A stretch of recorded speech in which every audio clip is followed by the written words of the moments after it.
राजाधिराज रामचंद्र महाराज की जय। महाराष्ट्र हनुमान की समर्थ सद्गुरु रामदास स्वामी महाराज की समर्थ सद्गुरु वासुदेव महाराज की जय। सब संतन की जय। जय जय रघुवीर समर्थ सद्गुरु श्री राम महाराज की जय।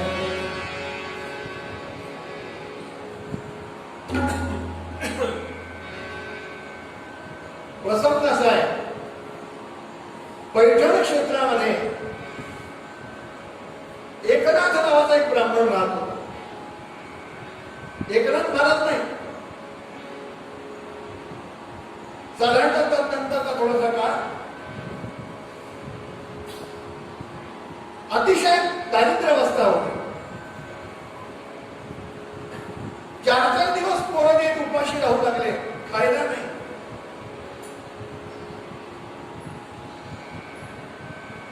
भयानक स्थिती. त्यामुळे थोडासा नकळत का पती पत्नीचा जो आहे तो संवाद होऊ लागला, विवाद होऊ लागला नकळत. पत्नी समजवू लागली की हा काहीतरी करा. दारिद्र्याने तन सुतेसी काही करावे धनमान नाही. चिंता नयाच्या हृदयासी जाणी आणि जनता तयाची करीती कमाई. लोकही त्याचे उलना करू लागले. कोणीच विचारेना असं झालं.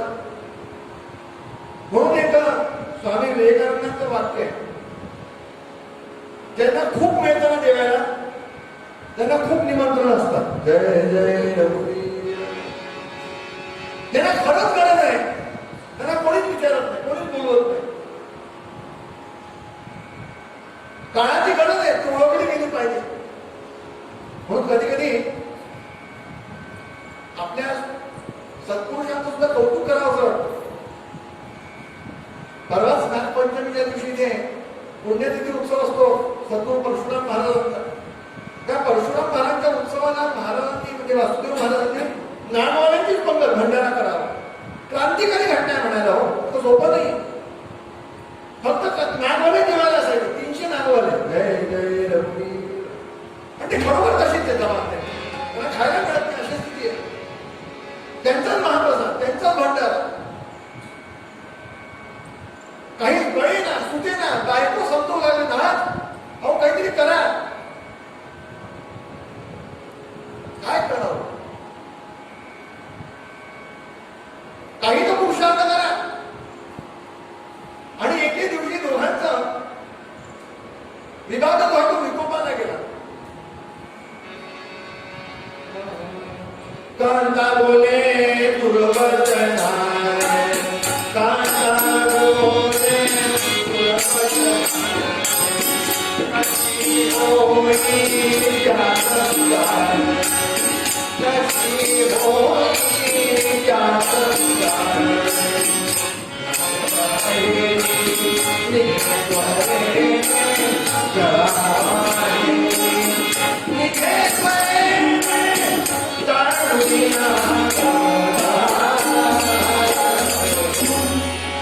कांता बोले दुर्वचनाय. बायको बोलली, विवाद झाला. कांता बोले दुर्वचनाय, कष्टी होई त्या शब्दाने. कष्ट झाले, शब्द मनात भरले, गोचले, हृदयाला लागले. आणि ह्याला निश्चय केला, घराबाहेरी निघे त्वरेने सांडूया ममता. त्वरित निर्णय घेतला, त्याला घराचा त्याग करायचा, जायचं. पैसा पाहिजे, आपला पुरुषार्थाचं काहीतरी करावं आणि आपण थोडंसं मिळवून आणूया म्हणून असा विचार करून ह्यानं ग्रह त्याग केला, घर त्याग केला. आणि इकडे तिकडे बाहेरच्या गावामध्ये प्रयत्न करू लागला. लोकांना म्हणावं गावात आल्यानंतर की मला काम द्या. भिक्षुक येते, पूजा अर्चा येते, घरात पाणी म्हणाल तर पाणी भरेल, जे म्हणाल ते करेल.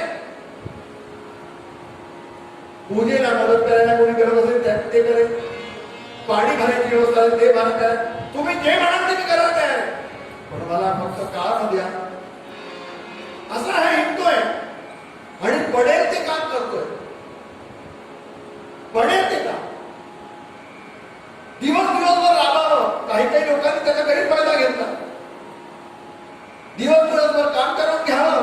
भाकरी द्यावी, पोटापुरती भाकरी द्यावी. आता दुसऱ्या गावामध्ये आल्यानंतर ते सुद्धा पाहिजेच ना. राहायची व्यवस्था पाहिजे, खायची व्यवस्था पाहिजे. आणि त्यानंतर काही मिळणार तर मग आपल्याला वाचणार की आपण तिकडे देऊ शकू आपल्या पोऱ्या बाळांसाठी. असा समय जातोय, दिवस जात आहेत, फार काही यश मिळेल ना, काही कळेल ना, काय करावं. तुम्हाला गंमत सांगतो, असं पाहता पाहता पाहता 1 महिना झाला, 2 महिने झाले, काबाड कष्ट. काय माहिती कुणाच खूप प्रारब्धात दिलं होतं, काही कळायला मार्ग नाही. काबाड कष्ट करावे. आणि पाहता पाहता पाहता पाहता 2 वर्षाचा समय लोटला. तुम्ही म्हणाल एवढ्या लवकर कसा गेला.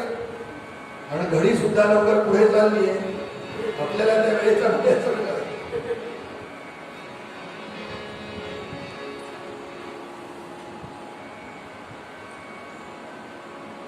2 वर्षाचा काळ लोटला. आणि या 2 वर्षामध्ये याचं बँक बॅलन्सचा अर्थ असा फक्त गाठोडी. त्या गाठोडीमध्ये किती पैसे जमा झाले? 61 होम यांनी याच्याजवळ कमवले. 61 होम गोळा झाले. काळ किती? 2 वर्षाचा काळ. आणि मी ती चरित्र सांगतो केव्हाच 350 वर्षापूर्वी. जय जय रघुवीर. थोडंफार म्हणजे 61 होम म्हणजे काहीतरी होते. थोडंफार बरं वाटलं. पण हे सगळं अजून काहीतरी करावं, पुरुषार्थ करावा, घरी जावं, असं काहीतरी म्हणून त्याला विचार होता. संकल्प विकल्पात्मक मनासारखं काही कळत नव्हतं नेमकं काय करायचं. आणि अशा समयाला कामाच्या शोधामध्ये हा कुठे आला सांगू. संत वाहते कृष्णा, संत वाहते कृष्णा.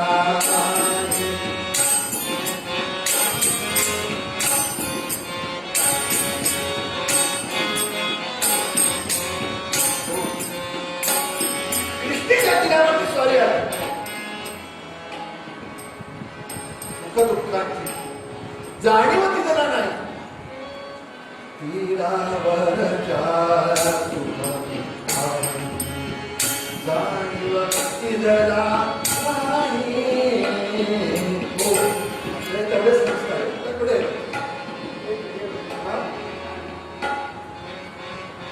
कृष्णेच्या काठी आली स्वारी. म्हणजे कोणता भाग? तोच साकारा करायला भाग.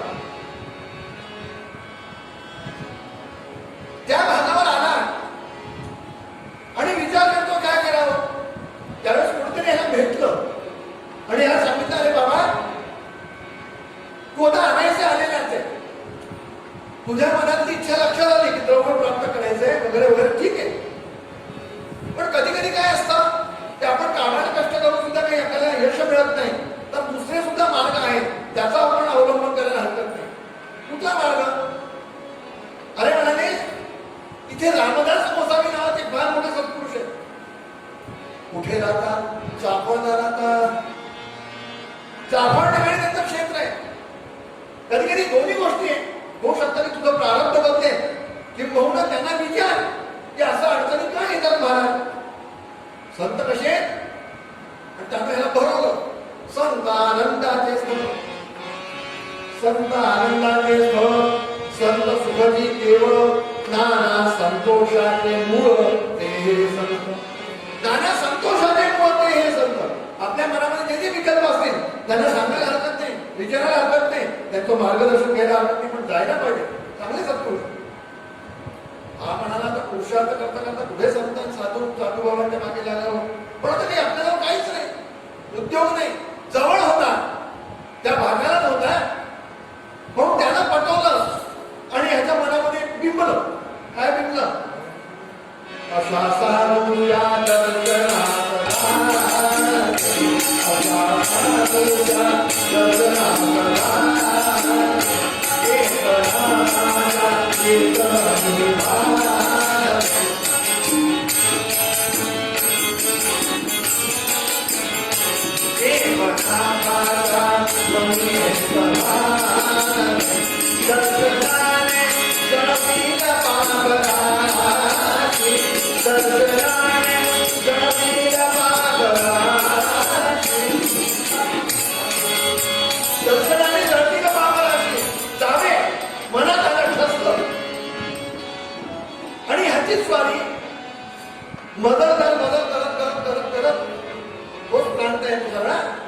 चाफळ क्षेत्रावरती येऊन प्राप्त झाला. चाफळला ह्यानं मूर्ती पाहिली आणि मूर्ती पाहताबरोबर भव्य रूपाची सुंदर दीक्षा नमस्कार केला. म्हणाले महाराज मी आपल्या दर्शनाला आलो. कोण होतं ते? प्रत्यक्ष कल्याण स्वामी होते. छत्रपती शिवाजी महाराज ज्यावेळेस भेटीला गेले आणि एवढं कर्मधर्म संयोगानं तो ग्रंथ आपल्या तिथले सद्गुरु स्तवराज म्हणून आपल्या परंपरेतला ग्रंथ आहे. सद्गुरु स्तवराज त्याच्यामध्ये असं वर्णन आहे. छत्रपती शिवाजी महाराज ज्यावेळेस दर्शनाला गेले त्यावेळेस कल्याण स्वामींना समर्थ मानून त्यांनी नमस्कार केला. मग लोकांनी सांगितलं हे समर्थ नाहीये, हे त्यांचे शिष्य आहे कल्याण स्वामी. विचार करा. जय जय रघुवीर. तडवून या एखाद्याच्या ब्राह्मणाची अवस्था झाली. कल्याण स्वामी म्हणाले अरे बाबा मी नाहीये. मग म्हणाले महाराज महाराजांचं दर्शन कधी होईल? मुक्काम कर आपण चालू. ते इथे नसतात. मग घडीमध्ये भ्रमण असतं. पुरते कोणाकडे पाहेना, पुरते कोणाशी बघेना, एके स्थळी राहीना, पुरते एके स्थळी राहीना, पुरते कोणाकडे पाहिना. मनात आलं की उठून जातात, कुठे निघून जातात. मग महाराज मला कसं दर्शन म्हणाले तर थांब मुक्काम कर आपण चालू. त्याला मुक्काम करवलं. तो म्हणाला ठीक आहे एक दोन दिवसात काय फरक पडला. मग ते एखाद्या ब्राह्मणाचा तिथं मुक्काम केला तापवलं. दुसरा दिवस उठायला वेळ झाली योग्य आणि कल्याण स्वामी म्हणाले चला आता आम्ही दर्शनाला जातो गुरु महाराजच्या शोधू पण. मग मदत करत करत करत समर्थांना शोधत हे घडीमध्ये आले. सगळी व्यवस्था साक्षात समर्थांचं दर्शन झालं. शुकासारिके पूर्ण वैराग्य व्याजे वसिष्ठा परी ज्ञान योगेश्वराचे कमी वामिका सारिका वाद्याचा नमस्कार माझा सद्गुरु रामदासा. जय जय रघुवीर. नमस्कार केला. दर्शन झालं. दुपारची 12 वाजले होते. कावळे ते काव करायला लागले होते. भूक लागली होती. सगळ्यांना भूक लागल्या होत्या. आणि कर्मधर्म संयोगाने त्या घडीमध्ये व्यवस्था समोर झाली. येतं म्हणून सांगितलं पानं वाढा. 2 लोकांची पानं वाढा. आपण ह्याला सुरुवात करूया. पानं वाढली गेली. पानं वाढली आणि तेवढ्यामध्ये कर्मधर्म संयोग ढाचो. काय 60 लोक ब्राह्मण कुठून आले? तेलंगणात आले. असं त्या ठिकाणी भगवान पांडवे तेलंगणात 60 ब्राह्मण समर्थांच्या घडीमध्ये त्याच वेळेला येथे प्राप्त झाले. जय जय रघुवीर. समर्थांचं दर्शन घेतलं. 2-4-5 मिनिटं सांगून काढताय गोष्टी व्हायला पाहिजे त्या बाहेर झाल्या. आणि समर्थांनी आग्रह केला तर भोजन प्रसादाची वेळ घेऊन जा. ते वेळेला अवश्य महाराज आपली आज्ञा शिरोधार्य. समर्थांनी आज्ञा केली त्याने 60 पानं घ्या. गंमत अशी तेवढंच स्वयंपाक केलेला. 2-4 जणांचा स्वयंपाक केलेला. पण ज्यावेळेस तिथे गेले आणि पाहतात तो काय 60 ब्राह्मणांना व्यवस्थित वाढलं गेलो. काही कळे ना. आणि तसं नाही की आता कोणी आले म्हणून त्याच्यात थोडा वाढा करा. गरजेचे वाढामध्ये काय होतं कधी तिखट जास्त जाईल, कधी मीठ जास्त जाईल, कधी पाणी जास्त होईल. आयत्या वेळेला जर वाढाव केला आपण अंगाचं काय होणार हेच होणार. तसं नाही. अगदी योग्य सगळ्यांना वाढलं गेलं. ती ब्राह्मण मंडळीने आग्रह केला तर बसाय म्हणाले पानावरती. आपण भूदेवा आज चांगला योग आलेला आहे. ती मंडळी बसली आणि श्लोक सुरू झाले. बदल घेता नाम घ्या श्रीहरी सहज होते नाम घेता जीवन अन्न हे पूर्ण ब्रह्म आणि उदर भरण होणे आणि समोर म्हणाले अरे एकनाथा ओळख झालेलीच होती. इकडे आपण गुरुजी ह्यानं काय केलं होतं आता ते 61 करून विचार एवढे कमवून आणलेले कसे तरी त्या मोकळी बाजू कोणतीवर टांगून ठेवले ते सारखं लक्ष तिकडे होतं. समर्थ म्हणाले गुरुजी इकडे या. काय अहो म्हणे ती गाठोडी बांधून ठेवली काढा म्हणाली. ह्याला धस्सच झालं. पुरुषांना तर 2 वर्ष काबाड कष्ट करून केलेल्यानंतर जसे तसे आपण 61 येऊन मिळवले आणि समर्थ सांगतात काढा नाही जाणार. पण कल्याण स्वामी उद्धव स्वामी मंडळी अशी होती धष्टपष्ट सगळे प्रत्यक्ष भीमच होते ते. कल्याण स्वामींना बलभीम म्हणायचे समोर आवडीने त्यांचं नाव होतं बलभीम. नाही म्हणायची सोय नाही. मुकाट्यानं ते काढलं. तुम्हीच आता यजमान व्हा म्हणाले. त्या यांना दक्षिणा. चेहरा लटकलेला आहे, मनामध्ये काही नाही, प्राण गेलेले. कुठे फसलो असा भाव झाला. कुठून नादी लागलो या संपुरुषाच्या मनात. जे प्रेम दक्षिणातली समर्थांनी आग्रह केला तुम्ही बसा, त्यांनाही बसवलं आणि नमः पार्वती पते यथेच्छ जेवण झालं. ते ब्राह्मण मंडळी निघून गेली. हा पुन्हा तो ताबड वेळेला आला नेहमीप्रमाणे. समर्थांनी आग्रह केला 2-4 दिवस मुकाट ठेवा. हा विचार करतो की आता घरी जाऊन सुद्धा काय उपयोग. जय जय रघुपती. ज्याच्यासाठी घरी जायचं होतं ते काहीच नाही. पण समर्थांच्या चाफळच्या रामापुढे आला. डोळ्यात अश्रुधारा प्रवाह येतो. भगवंताला सांगण्याला सापडा सांगण्याला देवा अरे काय म्हणत असत. कसं तोंड दाखवणार घरी. कुठल्या तोंडाला जाणार. कुठे नादी लावलं. बाकीच्या लोकांनी ऐकलं. कल्याण स्वामी काय झालं म्हणाले एवढं काय उपयोग झाला एवढं काय होता. त्यांनी सगळं सविस्तर सांगितलं. म्हणाले तुम्ही काळजी करू नका. देवाला अर्पण केलंय ना, समर्थांना अर्पण केलंय ना, तुम्ही स्वतःने अर्पण केलंय. अहो पुण्य केव्हा उद्या आले हे सांगता येत नाही. तो मनात म्हणाला हे सगळं तत्वज्ञान मी पण खूप कथा कीर्तनात प्रवचनात ऐकलंय. केव्हा उद्या आहे केव्हा नाही मी केव्हा उद्या त्याचा काय उपयोग आहे. मला बरोबर पाहिजे होतं घरी जाऊन जाणार. 1-2 दिवस मुक्काम करा मग तुम्ही यथेच जा. मन रागत नव्हतं. कसं तरी 2 दिवस राहिला विचार केला तर चला बघूया जे काही होतं ते बघू. आणि म्हणून बदल करत निरोप घेणारा काय करावं. पुन्हा समर्थांना नमस्कार करा. कल्याण स्वामींना नमस्कार केला. रामरायांना नमस्कार केला. पण मनामध्ये भाव कसा होता. या साधूची काय म्हणाले या साधूची काय म्हणाले या साधू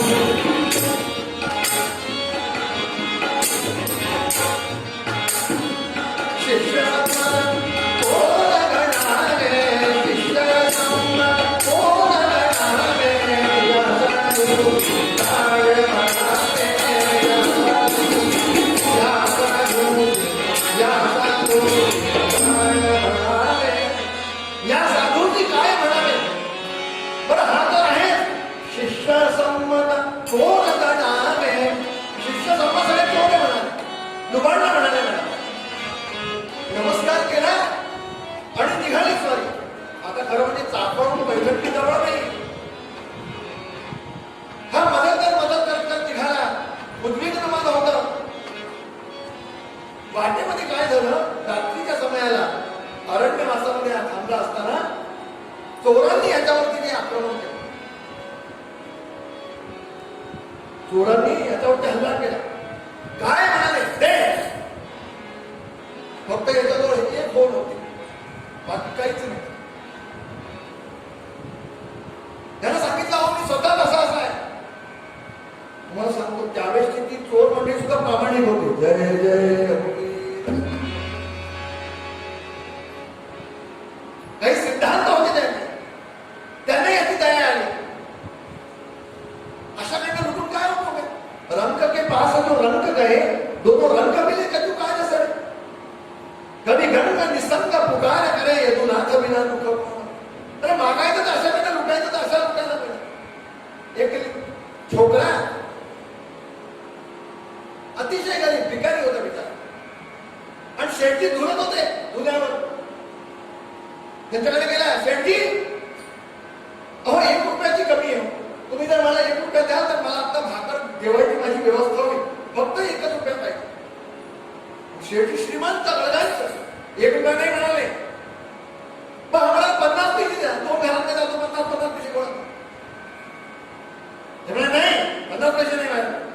हा म्हणाला 25 पैसे द्या. त्यावेळेस 25 पैसे चालत नाही, त्याच्या पूर्ण त्याच्या खाली काही चालत नव्हतं. 25 पैसे द्या, तेही माझ्याकडे नाही.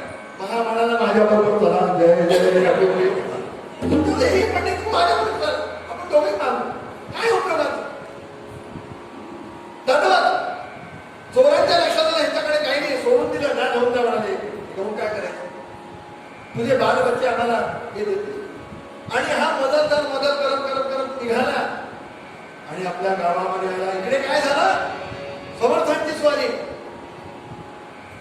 122 होऊन पोटोळी केली आणि पोटोळी करून मुक्त मार्गाने स्वारी पैठणमध्ये घराच्या समोर उभी राहिली आणि काय केलं?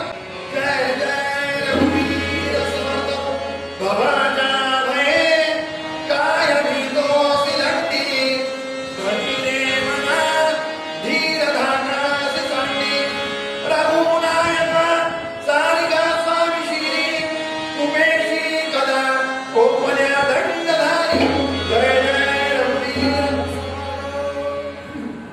कोण आहे ती बायको? लहान लहान लेकरं दोघांना पाठवलं. अरे अरे अरे डोळ्यात अश्रुधारा बघायला की आपल्याकडे तशीच स्थिती गंभीर, आपल्यालाच खायला नाही, त्यांना आणखी आपण काय देणार? पण अतिथी देवो भव, अतिथी धर्माप्रमाणे काहीतरी द्यायला पाहिजे, संस्कार होते. शेवटी ती म्हणाली तर मी ते जातच नाही, मी काय देणार, माझ्याकडे काहीच नाही. तिने लेकरांना पाठवलं की त्यांना जाऊन सांग की आपल्याकडे काहीच नाही, आपण स्वतः उपाशी आहोत. त्या लेकरू आले, डोळ्यात अश्रू, महाराज महाराज आमच्याकडे काही नाही, काही नाही, आमच्याकडे काही नाही. डोळ्यात ते अश्रुधारा पाहिल्या आणि समर्थांच्या डोळ्यात 2 टिपा. बाळांनो, मला काही घ्यायला नको, काही नका देऊ, मी काही घ्यायला आलो नाहीये. मग तुमच्या बाबांनी मिळवलेले हे होतं ते 122 हो, ते मला दिले होते की त्यांना घरी देऊन या आणि म्हणून मी द्यायला आलो. ती पोटळी लेकरांना दिली. बायकोनं पाहिलं, मोठा आनंद झाला. आज काय पंचपक्वान्न जरी येते, पण मनामध्ये सर्व झालं की अरे या बाबांनी मला आणून दिली, म्हणजे साधूंनी मला आणून दिली, यांचं कसं का असेल, बरं वाईट तर नाही काय? मनामध्ये शंका कुशंका निर्माण झाली. आणि इकडे ही स्वारी निघाली. मनामध्ये विचार करतो, देवा तू खरोखर कृष्ण आहेस. त्या दुबेजीचं एक वाक्य आहे, खूप छान बोलतात, मानसमध्ये बोलायचे. आपल्याला आपलं वर्तमान कळतो, पण देव आपलं भविष्य पाहतो. जय जय रघुवीर.